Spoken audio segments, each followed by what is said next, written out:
What are some of the negative associations that people sometimes link in their subconscious mind to money that keep them from literally attracting it? Or they start to attract it and then their brain gets scared and says, oh my God, this might lead to pain, and then sabotages it. Well, some of them are things like, in order to make it, I'm gonna have to work so hard, I'll have no time to enjoy it. So why even try? Or, gosh, by the time I earn a lot of money, I'll be old and gray anyway, so why even go after it? Or, to make money, you gotta be really smart, and I'm not smart enough. Or, to make money, you have to take advantage of other people, and I could never do that. Or something like, well, gosh, if I made money, I wouldn't have any time to be with my family. Or if I made a lot of money, people will start judging me. Or if I make a lot of money, well, then I'll just have to pay more taxes, and then the IRS will be after me, and then what'll happen? People usually worry about these things, and people have no money at all to start with. They knock themselves out of the game before they even get to bat. Or if I make a lot of money, I probably won't be as spiritual. I'll get sucked in. And of course, I remember reading the Bible, it said, it's easier for a camel to get through the eye of a needle than the rich man to get into heaven. And gosh, it's hard for camels to get through needles. Classic misinterpretations like that cause people to live in experiences of lack. And I don't know of any place in the world where when people feel like they're living in lack, where they feel like they don't have enough, where that encourages the highest level of the human spirit to come out on a consistent basis. Now, I might be wrong about that, but I gotta tell you, wherever I see lack, I see crime in mass. Wherever I see lack, I see people trying to escape with drugs. Wherever I see lack, I see people taking advantage of other people and making it okay, justifying it by, well, I had to survive. I don't think lack brings out the best in the human spirit. I think when we have abundance, what happens is we stop focusing on ourselves and how we're going to survive. And we have enough to start focusing on who we really are, which are human beings or spirits that are here to contribute. And I think when you're in a position of trying to survive, your focus is on you. When you've learned to handle that message, when you really know you've got your act together and you don't have to worry anymore, it's much easier for people to look at how can I contribute to my fellow man. Now, I'm not saying that you can't come from a position of lack and be a contributor. So I'm not saying money's the only answer. I'm just saying in this culture, in this time, if you had a choice between having it or not having it, why not go for it and have it too?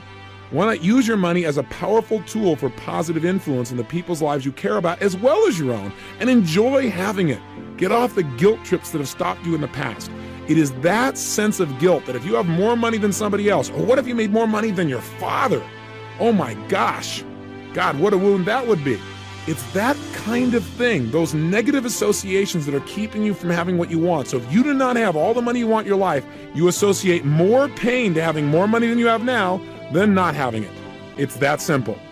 Now, with the technology that we've learned, you can condition yourself to change those feelings and those beliefs. But I want you to know that is the number one reason that most people don't succeed financially, according to people that are most successful in the world at obtaining, maintaining, and building wealth. Here's the second wealth wound. And by the way, I picked those words very specifically. I want you to get a clear picture that if you don't master and handle the 7 things I'm about to talk about, then every single day you're probably experiencing a financial bloodletting. What's happening is you are experiencing the pain on an ongoing basis of wounds, things that are literally dripping out of you, your own financial well-being, and there's no excuse for it. You can handle it easily and quickly. Here's the second one. The second reason these people say, and have told me thus far, that people do not succeed financially is not only do they have negative associations to money, but even if they have okay associations, they never make having an abundance of money an absolute must. Interesting distinction. I'm not saying love money and make it your God, because that's the way to absolutely be certain that you fail in life, that you destroy everything that's valuable. But what I am saying is make it a priority so you get it handled. And make the priority not just getting by. Make the priority massive abundance and come up with a specific figure you hold yourself to. I'll give you an example. People who consistently stay at a specific weight, who are once fat but really stay thin and they don't really vary a whole lot. In modeling these people, I found that they have certain things in common. Just to give you an idea or a distinction, the one thing that they all have in common is they have decided upon an ideal weight, a weight that they must be at. And they have a specific amount they can vary, and it's usually small. Let's say 2 or 3 or 4 pounds, maximum. If, for example, they say, I'm going to weigh 235 pounds, and all of a sudden they creep up and they see they're 238 pounds, instantly they do whatever it takes to get back to 235 because 235 for them is a must. Do you follow me? The same thing has to be true for you financially. You've got to have a certain level of finances that you must be at. And if you ever vary, you've got to do something about it immediately. Otherwise, you get caught up in what we call Niagara's current, right? Where day to day, you just get caught up in making a living and doing things and putting things off, and it doesn't happen. So the only way you're going to succeed financially is when you decide on a specific amount of money that you must have in your life. And it must be well beyond what your absolute needs are.